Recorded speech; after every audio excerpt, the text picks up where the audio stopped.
Do you want to grow your beard with Minoxidil, but you still got some questions about it? Well, stay tuned for 3 things every beginner should know before they start.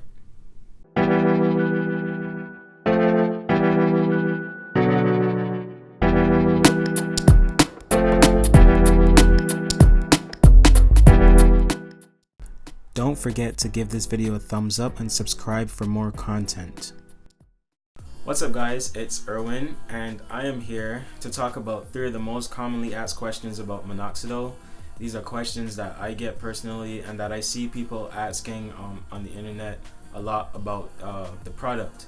So first off, I just want to say that I'm not in any way giving professional medical advice. If you are hoping to use Minoxidil, and you should consult with your doctor first or any healthcare professional to get their opinion on it. So I am in no way promoting a specific product or in any way giving any medical advice because I'm not a doctor yet.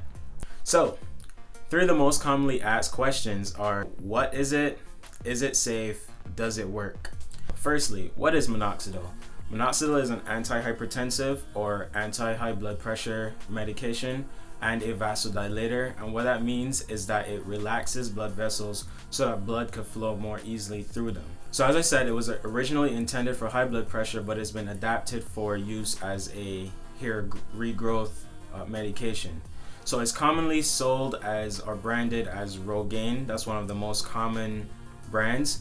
However, there are some generic brands that are sold like by Costco and Walmart, which include the Kirkland brand Minoxidil and the Equate brand Minoxidil. There are many other generic brands as well, but those are some of the main ones. I personally use Kirkland 5% liquid Minoxidil. That's a little bit about what Minoxidil is. We know that scientists know that it is a potassium channel opener. So it causes hyperpolarization of the cell membrane, for you nerds out there who understand what that means.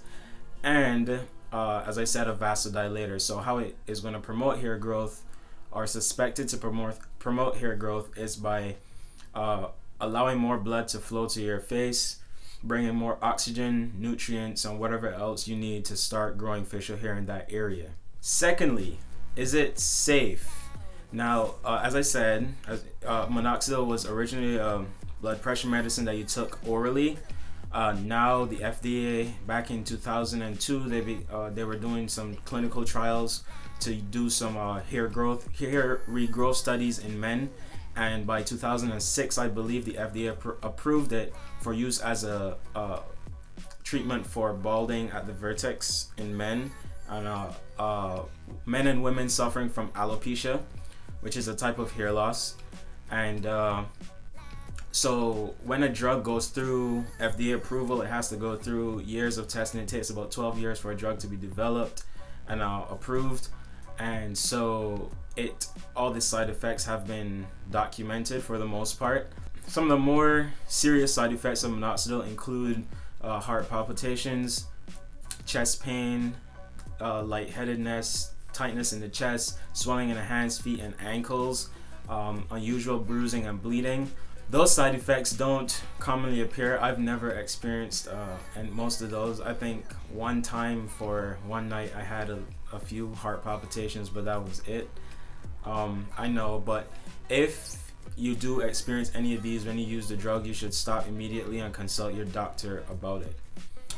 The lesser side effects include drying and itchiness in the application site. So you get a lot of flakiness, flaking of the skin. You might get some irritation if you're a little allergic to it. And again, if any of these things happen and you think it's too serious of a problem, you should stop immediately and consult your doctor. So Minoxidil has been approved by the FDA as a safe treatment for hair regrowth on the head hair of humans. However, it's not been approved for use as a facial hair grower. That's just kind of something that we adapted as a community over time. So you are taking a personal risk in using Minoxidil to grow your facial hair. One of the other minor side effects not really side effects, it's just a part of the process, is shedding. So hair goes through some phases while it's growing. While it's in the telogen phase, it's still a premature hair, and minoxidil kind of prompts it to move on to the anagen phase, so which is a more permanent phase or state.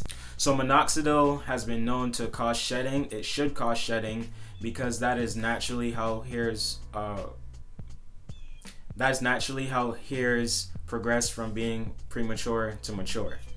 Thirdly, does it work? So as I said, minoxidil has gone through rigorous clinical trial testing in the past, and it's been approved as a viable alternative for regrowth of hair in men and women actually. Now when it comes to growing facial hair, everybody is going to react differently to any drug. So minoxidil, while it works for a large number of persons, it may, just depending on your personal case, it may or may not work as well as it does in other people, because minoxidil is only going to cause hair to grow where there's potential for that hair to grow. So if genetically you're predisposed to not having a lot of hair follicles on your face, then there's not much that minoxidil will do, because it doesn't grow follicles, it just simply activates them, so to speak.